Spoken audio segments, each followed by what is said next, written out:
Hi everyone, and welcome to Shaping Light, a workshop in lantern building. My name is Ian, and I will be guiding us through the first session of a lantern building technique that you can see examples of behind me. This technique I have been developing for a couple of years. I learned it through a group of artists through the Canadian Academy of Mask and Puppetry, and I have been experimenting with different materials over the past 4 years and teaching workshops in various places internationally. So the basic design that we are going to be working with is a very simple spherical shape that uses willow or red osier, cotton, carpenter's glue, and a basic mason jar candle light that is hung inside of it.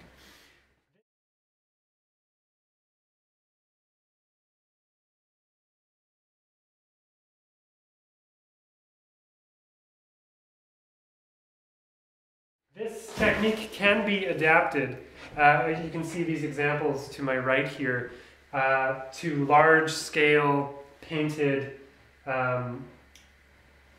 models that have LED lights.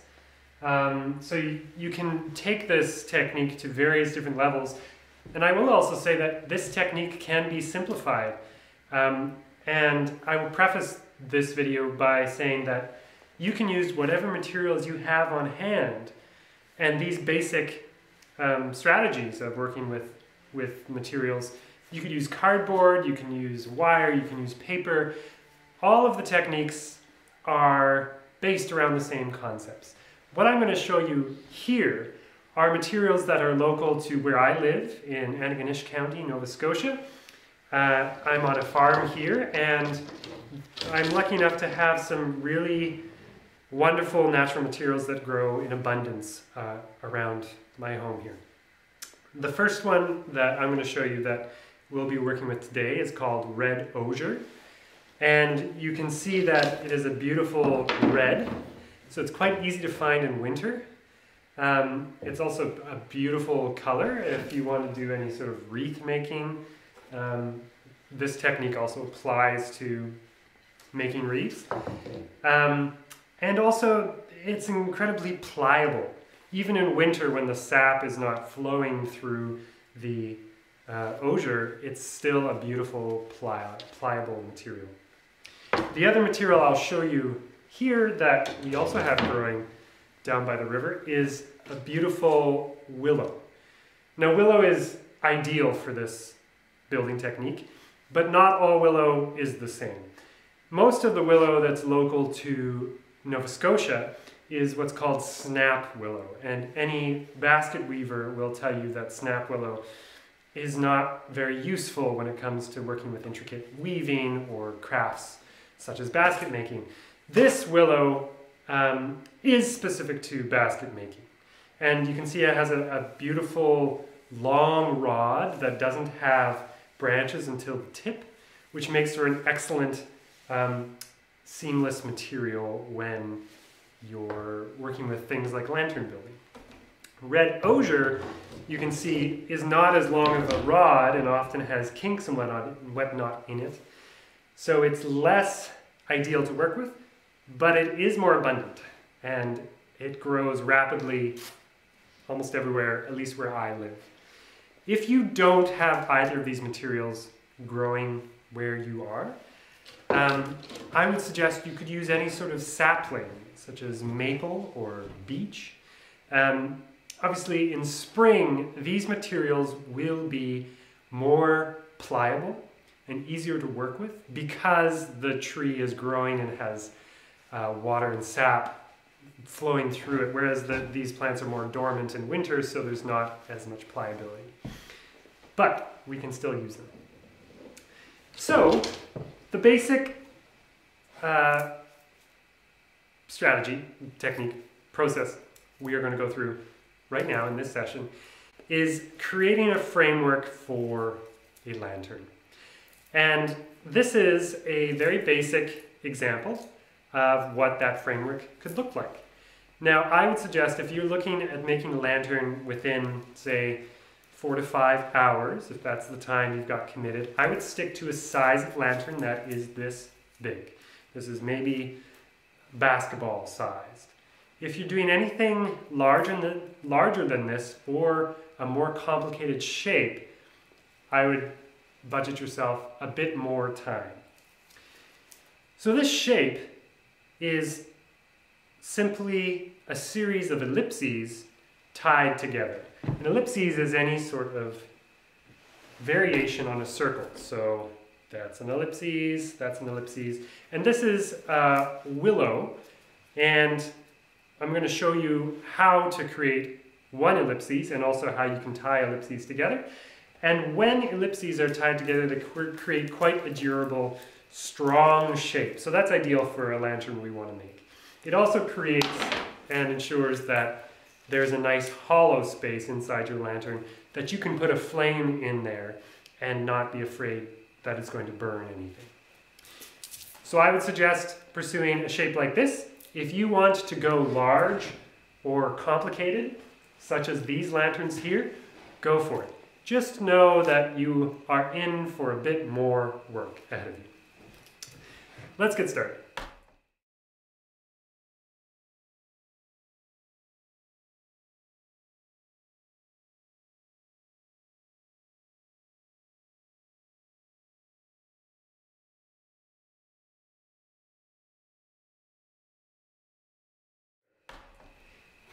The first thing you want to do, if you're working with willow or osier, is you want to look at the material and you want to decide if you're going to split it or if you're going to use it as is. Now, all of your materials, you should trim down so that it's a single rod, such as this one and this one. So if there's any branches or twigs sticking off, I would take those off with just a pair of clippers. And if there's any fork here, I would trim that off as well, so that you have one continuous rod. And that can be anywhere between 2 feet, 4 feet, 6 feet, whatever you have. That's going to be really nice to work with. Now, if I just cut this osier this morning, so this osier is quite pliable already. I could use this as is. It's got a nice, I'm simply testing it with my hands. Ooh, I heard a crack. If you hear crack, you might want to consider splitting it. But this generally feels like a really nice pliable piece of osier. If you're working with a drier material, this one was harvested in the spring, so it's quite dry. If it's dry, I would consider doing 2 things. First, splitting it, and second, soaking it. Soaking it is essential. Splitting it, I'll show you how to do it. It's not essential for creating a lantern, but it is nice and it's quite a satisfying process. But if you're working with any sort of dry material, make sure you soak it. Otherwise, you're going to be breaking things, you're going to be frustrated. Soaking it ensures that the pliability is consistent. So let's say that I have a rod I'd like to use and I would like to split it. Now, splitting it does a couple of things. First off, by splitting it, I'm creating a nice flat surface that's going to come in handy later down the road when I'm going to be putting material on top of that. The other thing it does is it doubles my material. If I get a nice clean split, I have twice as much osier to work with. And the last thing, and maybe the most important thing, is that by splitting it, I am getting a bit more pliable, a bit more malleable material, and I could create more complicated shapes with that.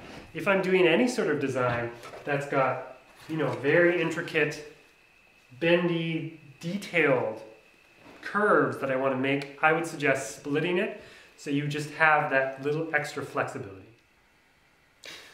Let's split a rod. Take a rod and take the thick end of the rod and put it down on any sort of cutting surface. I just have a small piece of plywood here. Then take a nice, sharp, sturdy knife and make an incision right in the middle of that rod. Like that. Then take that cut and just bring it down 4 or 5 inches, right down the middle. And then put your knife aside. So I should have a nice clean cut right down the middle. At this point, I'm going to take the rod, and I'm going to take my hands, and I'm going to split the rest of the rod using only my hands. So if I pull either of these apart, both of these apart at the same time, there should be a nice natural break that goes right down the middle of the rod. Now I can control this break. Say it starts to veer off to one side, like that. I can pull in the opposite direction and correct that split. Now you might be wondering, why do we split it with our hands and not continue splitting it with a knife? Wouldn't it be more controlled if we just did it with the knife? The reason we're doing it with our hands is that we're keeping the fibers intact so that when we bend the osier, it doesn't crack. With a knife, any sort of nick will create a crack that will destroy our material. So this break, it's just a nice controlled split. I'm trying to keep it on what's called the pith wood. If you look on a rod here, this pith wood is just this core material here. There should be pithwood on either side of the rod. That's how I know I'm getting a nice clean break. The first time you do this, you might not get it right. If you hit a knot or something like that, you might have to finish your split early. That's okay. This is a perfectly useful piece of material. Don't expect to get it right the first time. If you have any sort of excess rod, you can always just trim that off. I would trim off this knot with your clippers. And 2 feet is a perfectly useful length to work with. There we go. So I now have 2 pieces of osier that are nicely split down the middle, and you can test this by just bending it. If there's any sort of cracks or weak points, they will reveal themselves very quickly. This looks like a nice clean split. Again, this is optional. You don't need to split the osier in order to work with it, but you can see that as I test it, I've got much more flexibility. I'm also allowing the pithwood to open up. If I do this with my fingers, I can just get that little extra bend that would be really nice for any complicated or intricate detailing I'd like to do. With this design, you don't need to go very detailed. This is very simple, very basic, very lovely. So now that we've split our osier, let's create an ellipse. So to create an ellipse, I'm going to gently bend this rod all the way from one end to the other. So I'm just opening up a little bit of extra flexibility. And I'm going to test to see if it makes the shape I like by joining these 2 ends together. That looks pretty nice. Now, it's never going to be a perfect circle, and that's quite all right. I think the beauty of this technique is that imperfection is often really nice to work with. Now, if you want to, this joint, if it overlaps, which is what we want it to overlap, you're going to have a little bit of a bloop, like an extra thickness there. What you can do, this is optional, is you can take your knife and just whittle a nice taper on both ends so that you're just removing that extra thickness. Careful of your fingers. So that when these two ends meet, the thickness is nice and consistent. So now that we've got the shape that we're looking for, roughly, we're now ready to attach it.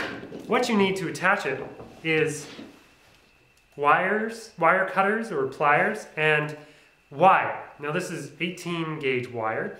18 gauge, 19 gauge wire is great to work with. 20 gauge is getting too thin, 16 gauge is probably too thick.